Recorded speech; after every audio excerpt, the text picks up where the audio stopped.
Turkey's leader likes to drive a hard bargain and his unpredictability has become something of a trademark. But what is Recep Tayyip Erdogan up to now? After months of holding up Sweden's bid for membership of NATO, arguing that Stockholm is guilty of harboring Kurdish militants, Mr. Erdogan suddenly pivots to an entirely unrelated issue: Turkey's long-standing bid to join the European Union, EU.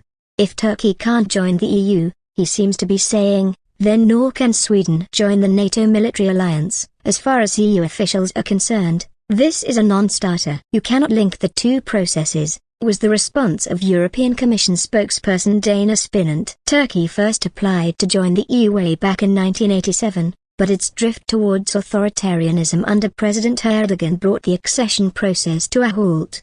In November 2016, as President Erdogan cracked down on opponents he accused of involvement in that year's attempted coup, the European Parliament voted to suspend talks.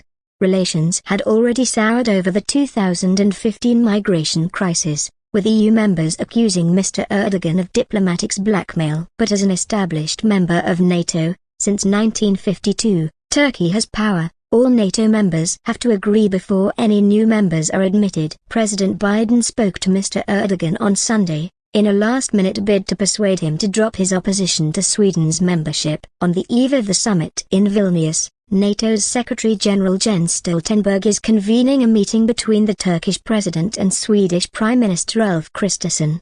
Most diplomats believe the Turkish leader is using his leverage to extract concessions from the alliance, possibly including the sale of F-16 jets by the US. Another NATO member, and longtime rival of Turkey, Greece, wants assurances that Ankara will not use American-supplied jets to violate its sovereignty. But since Russia's full-scale invasion of Ukraine in February 2022, Mr. Erdogan has also played a unique role as a NATO leader with influence in Moscow. He helped to broker last year's Black Sea Grain Initiative, which enables Ukraine to export agricultural products from its ports. Turkey has helped keep the deal alive, despite frequent Russian threats to withdraw. But Turkey has also angered the Kremlin by supplying armed drones to Ukraine. Russian officials were also furious at the weekend when Turkey, in a surprise move, allowed 5 former commanders of the Ukrainian garrison at Mariupol to fly back to Kyiv at the end of a visit by Ukrainian President Volodymyr Zelensky.